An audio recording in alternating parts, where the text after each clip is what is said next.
Ito ang hardin ng panalangin.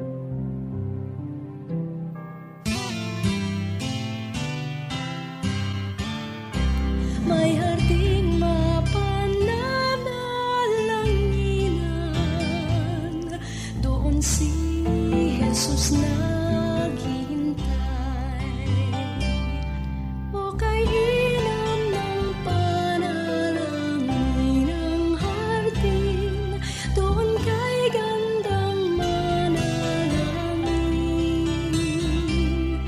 Tayong natutulog sa luklukan ng Diyos sa hardin ng pananalangin. Isang pinagpalang Sabado sa iyo, kaagapay. Pabati namin sa inyo. Ngayong umaga ay pag-asa at pagpapala mula sa ating mabuting Panginoon. Muli, welcome sa programang Hardin ng Panalangin. Ihandog natin kay Lord ang unang bahagi ng ating araw para manalangin at mag-aral ng kanyang mga salita. Makakasama mo ako sa kalahating oras ng prayer and devotion. Ako po si Pastor Ronald Llobrera at kami po ay sumasa inyo mula rito sa One Corporate Center sa Ortigas, Pasig. Hatid pa rin ng 702 DZAS FEBC Radio TV, Agapay ng Sambayanan. We are also broadcasting through Facebook Live at YouTube ng DZAS, ganun din sa 702 DZAS app. Bago ang lahat, lapit muna tayo sa Panginoon at tayo po ay manalangin.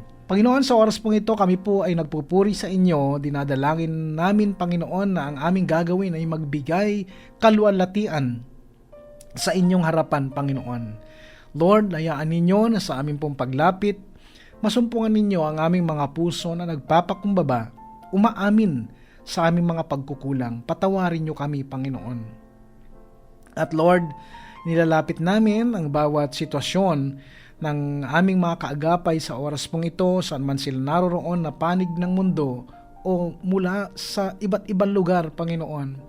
Ang dalangin namin na ang inyong pag-iingat, ang inyong pag-abot ay maranasan nila sa mga oras pong ito. Kayo po maging sentro ng bawat pamilya, Panginoon. Kayo po maging pundasyon ng bawat tahanan. Lord, pinagkakatiwala namin maging yung mga kaagapay namin na nasa trabaho, nasa negosyo, at maging yung mga nasa eskwelahan. Ang pag-iingat ninyo, Panginoon, ang kanilang maranasan. Lord, maraming salamat po sa araw na ito. Pagindapatin niyo po kami sa aming pagdulog sa pamamagitan ng pananalangin. Ito po ang aming panalangin na may pasasalamat sa pangalan ni Jesus. Amen.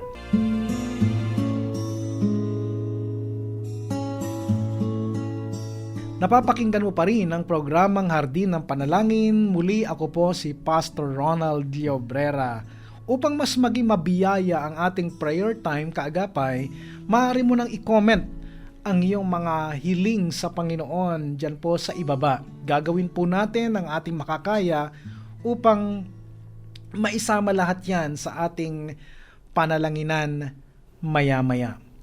At kung sakali naman kaagapay na sinagot na o tinugon na ng Panginoon ang inyong mga prayer request, abay padalin nyo kami ng mensahe. Pasalamatan natin ang ating Panginoon upang yung iba po ay ma-encourage na lalo pang magtiwala sa Panginoon, lalo po sa mga panahong ito.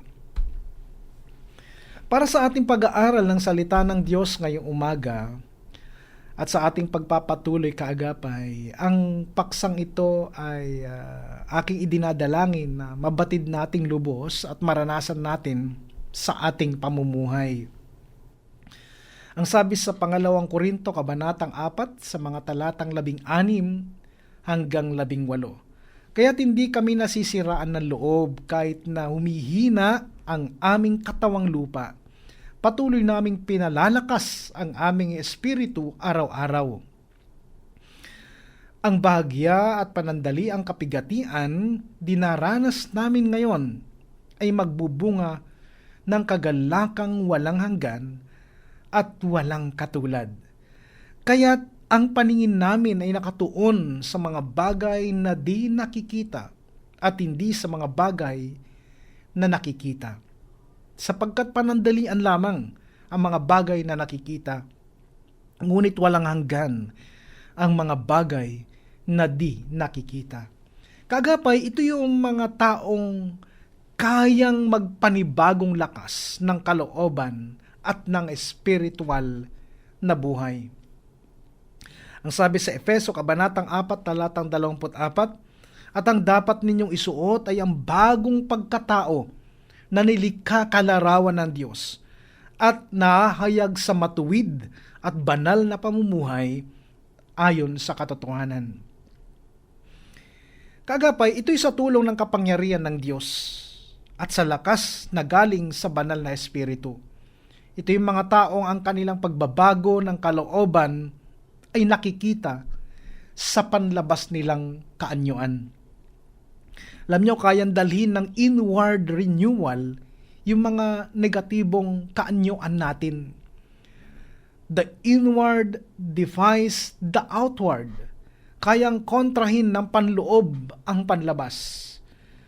Ano ang panlabas o outward? Ito yung ating kalikasan bilang tao. Kung ang pagbabago mo ay totoo, makikita yan sa panlabas na kaanyuan natin. Ang ating kalikasan bilang tao. Yan ang dahilan kung bakit ang tao na mayroong totoong pagbabago ay kaaya-aya sa paningin ng iba, pisikal man o panloob na kaanyuan. Ang panloob na pagbabago ay malaki ang maitutulong nito sa ating panlabas na kaanyuan at katauhan. Kaya kailangan talaga ng matinding pagbabago, yung totoong pagbabago. Sabi sa 2 Korinto Kabanatang 4, talata 17, ang bahagya at panandaliang kapighatiang dinaranas namin ngayon ay magbubunga ng kagalakang walang hanggan at walang katulad. Mas malaking problema, mas malaki din ang kayang gawin ng Diyos. Kaagapay, kung nakararanas ka man ngayon na mga mabibigat na kalagayan, ang Panginoon ay nagde-develop sa atin ng spiritual muscles. Patuloy na ipinapaalala sa atin ang banal na kasulatan ng ating mga problema o kabigatan ay panandalian lamang. Unang Korinto Kabanatang 4, talatang 18, kaya't ang paningin namin ay nakatuon sa mga bagay na di nakikita at hindi sa mga bagay na nakikita, sapagkat panandalian lamang ang mga bagay na nakikita. Ngunit walang hanggan ang mga bagay na di nakikita. Anong ibig sabihin nito, kaagapay?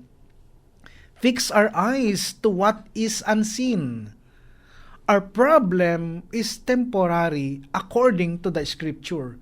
Di ba yung mga problema mo ay talagang nararanasan at nakikita mo literally? Nakikita mong nasasaktan ka at nakikita mong naapektuhan ka at ng iba. Ang nais palabasin lang ng Panginoon mula sa atin ay yung divine discipline para makita kung totoo ka nang nagbago. Sabi sa Filipos Kabanatang 2 sa mga talatang 12 hanggang 14, kaya nga mga minamahal, tulad ng inyong buong pusong pagsunod nung ako'y kasama pa ninyo, lalo kayong maging masunurin ngayong ako'y malayo sa inyo, pagsumikapan ninyong maging ganap ang inyong kaligtasan ng may lubusang paggalang at pag-ibig sa Diyos, sapagkat ang Diyos ang kumikilos sa inyo upang inyong naisin at isagawa ang kanyang kalooban. Gawin ninyo ang lahat ng bagay nang walang reklamo at pagtatalo. Kaagapay, ang kaligtasang ito ay pang-individual na bagay. Ito ay para sa atin. Hindi ito pang grupo. Kaya nga ang sabi ni Pablo, pagsumikapan mong maging ganap ang iyong kaligtasan ng may lubusang paggalang at pag-ibig sa Diyos. Kaagapay, ang kaligtasang ito ay libre, ngunit kailangan mong pagsikapang kunin. Huwag mong gayahin si Juan Tamad, naghihintay na lang na mahulog yung bunga. Ito'y dapat kunin ng may lubusang paggalang at pag-ibig sa Diyos. Ang kaligtasan ito ay sa Diyos. Siya din ang gumawa ng kaparaanan upang masunod mo ang kanyang layunin at magkaroon ka ng dakilang pag-asa sa buhay na ito. Ito kaagapay yung mga hiwaga o misteryo na kailangang makita sa buhay natin. Kolosas Kabanatang 1 sa mga talatang 26 at 27. Ang hiwaga na sa mahabang panahon ay inilihim sa maraming saling lahi, ngunit ngayoy inihayag na sa kanyang mga hinirang. Niloob ng Diyos na ihayag sa kanila kung gaano kadakila ang kamanghamanghang hiwagang ito para sa mga hintil na walang iba kundi si Kristo na nasa inyo. Siya ang ating pag-asa na tayo'y makakabahagi sa kaluwalhatian ng Diyos. At ito kaagapay ang ating matinding pag-asa. Jeremias Kabanatang 33, talatang 3. Kung mananalangin ka sa akin, tutugunin kita, at ipapahayag ko sa iyo ang mga bagay na dakila at mahiwaga na hindi mo pa nalalaman. Kaagapay, mararanasan mo ang matinding pag-asa kay Jesus. Siya lang ang makapagbibigay nun sa iyo. Maring makuha nila ang lahat sa iyo, subalit hindi nila makukuha ang dakilang pag-asang nasa iyo. Manatili kang magtitiwala o nagtitiwala sa Panginoong Hesus. Pagliwanagin mo ang pag-asang nasa iyo. Sa Diyos ang papuri.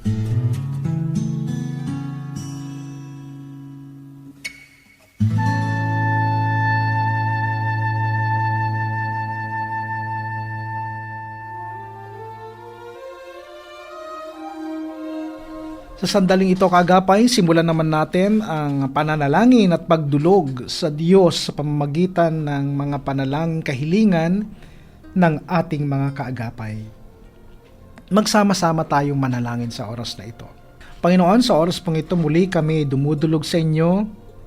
Alam namin, Panginoon, na inaabot nyo ang bawat tao, ang bawat kaagapay namin, maging sa oras na ito ng aming pagdulog sa inyo, Panginoon. Lord, dinadalangin namin sa oras na ito si Nanay Berta Beo, Lord. Aming panalangin po ay kagalingan ng sakit sa kidney ng Nanay Nora de los Reyes. Panginoon, pinagpe-pray din namin si Lizelle Domingo. Ang kanyang panalangin ay para sa kanyang asawa na nasa mabuting kalagayan. Lord, ang aming panalangin para sa kanya, ang kanyang magandang kalusugan, Panginoon, at proteksyon para sa kanya, saan man siya naroroon sa mga oras pong ito. Amin din pong pinagpipray si Concepcion Balite, Lord. Kagalingan po sa pananakit ng kanyang balakang. At ang kanyang kapatid ay pinagpipray din namin ang healing para sa kanya, Panginoon. Lord, ang aming dalangin kay Raquel Abanador, Lord, kalakasan po. Ganon din sa kanyang kuya na si Protasio Talavera Jr. At ang aming dalangin para sa kapatid na ito ay mapaglabanan niya yung malubhang sakit at makatanggap siya ng kagalingan, Panginoon, mula sa inyo. Pinagpe-pray din namin sa oras na ito, Panginoon, si Irene Rivera, JP Rivera, Michiko Rivera, Tambuong Rivera family, Panginoon. Ang aming dalangin ay lumalim sila sa pagkakilala sa inyo, physical and spiritual growth, at kalakasan na rin spiritual, Panginoon. Dalangin namin nakatagpuin ninyo ang kanilang mga pangangailangan, Panginoon. Lord, pinagpe-pray din namin si Matthew Saldea. Complete healing from focal seizure, Lord, at provision na rin sa kanyang medication, Panginoon. We pray also for Chris Zarate, Panginoon, kanyang asawa, Panginoon, ay amin pong idinadalangin na ma-regular na po sa trabaho at i-provide nyo rin ang kanilang provision, ang kanilang pangangailangan, Panginoon, financial provision para sa kanila at everyday protection para sa kanyang buong pamilya. Aming pinagpe-pray din sa oras na ito, Panginoon, si Marites Bisorio Valencia. Ang kanyang pamilya ay patuloy niyong pangunahan, bigyan sila ng kalusugan, magandang sitwasyon, Panginoon, at opportunity sa trabaho, Panginoon. Guidance din sa bawat desisyon na kanila pong gagawin at patuloy silang manalig, manampalataya sa inyo. Pinagpe-pray din namin si Myrna Talrit, Lord, at ang kanyang kahilingan ay gumaling na ang kanyang rheumatoid arthritis, na maibsan na ang pananakit, Lord, ng kanyang mga kasukasuhan. Panginoon, kayo po ang nagbibigay ng kagalingan. Amin din pong ipinagpipray si Felicidad Kaidik, Lord, ang kanyang pamilya, Lord, physical and spiritual strength, guidance and protection, provision and wisdom na galing po sa inyo. Lord, we pray also for Riz Nazareth Ishuku Zuza. Lord, ang kanyang panalangin ay para kay Regina at kagalingan po sa kanyang sakit, Panginoon. Lord, walang imposible sa inyo. Alam namin na sa inyo galing ang kalakasang pisikal, kagalingan, Panginoon, sa anumang karamdaman. Maraming salamat po. At patuloy namin nilalapit, Panginoon, sa inyo ang aming mga kaagapay na mayroon pong mga pinagdadaanan sa oras pong ito. At kayo po, O Diyos, ang patuloy na magbigay sa kanila ng kalakasan para paglabanan ang mga bagay na ito, pagsubok sa kanilang buhay, Panginoon. Mapagtagumpayan po nila. Lord, continuous prayer po para kay Tita Abby Dailo. Ang kanyang health, palakasin niyo siya, pagalingin niyo siya, Panginoon, sa anumang karamdaman. Wala pong imposible sa inyong, sa mga taong nagtitiwala sa inyo, Panginoon. Ganon din ang kanyang family. Pinagpe-pray din namin si Tita Telma Manhares. Patuloy niyo ingatan ang kanyang kalusugan sa lahat ng oras. Ganon din si Mami Auring Sumulong. Maraming salamat sa kanyang buhay paglilingkod. Aming dalangin, ipatuloy niyo siyang abutin, pagpalain, ganun din ang kanyang pamilya sa lahat ng pagkakataon. Protection po para kay Mami Au sa anumang badya ng masamang panahon.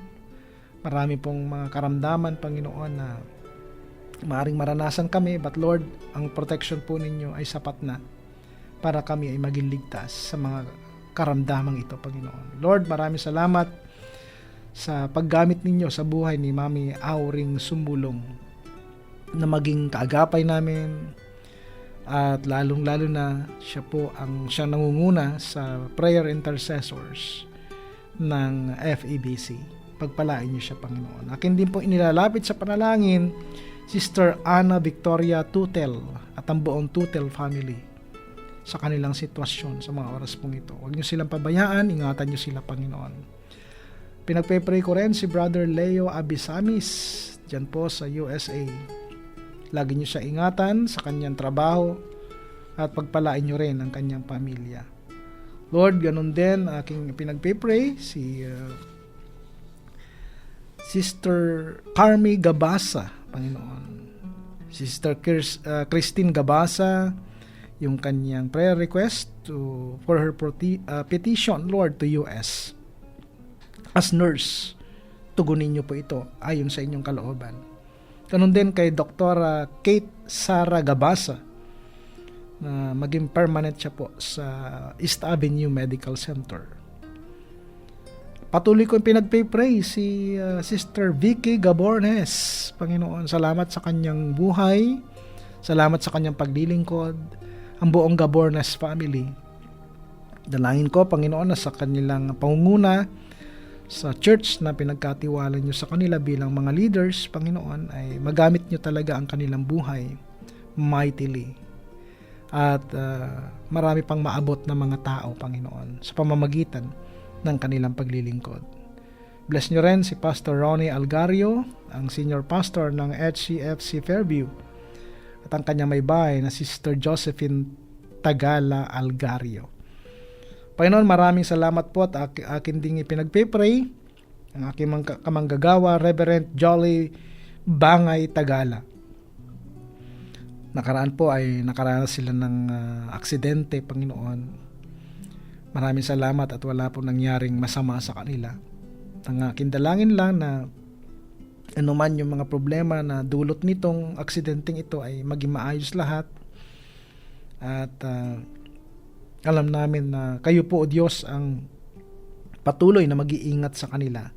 Lalo na po sa paglilingkod ni Reverend Jolly Tagala dyan po sa Apayao area.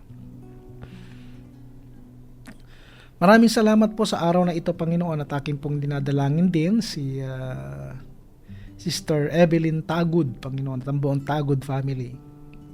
Maraming mga pagkakataon na sila po'y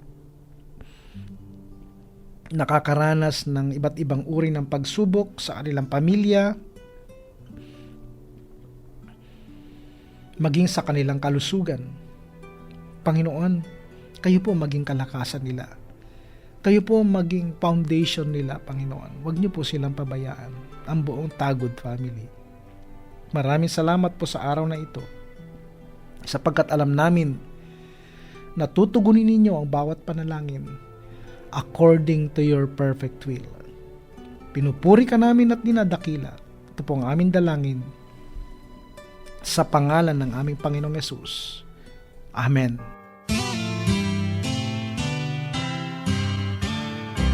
May harding mapananalangin. Mga kaagapay, magkarinigan muli tayo mula Biyernes hanggang Linggo sa radio online at dito sa Channel 185 ng Signal Cable sa pakikipagtulungan ng GCTV. Para sa programang Hardin ng Panalangin, muli ako po si Pastor Ronald Llobrera na nagpapaalalang ang Kristiyanong namumuhay ng tapat ay sapat sa lahat ng bagay. Magtapat tayo sa Diyos at ang Diyos ay hindi magkukulang. Pagpalain ka ng Panginoong Yesus. Kay sarap ng lumapit sa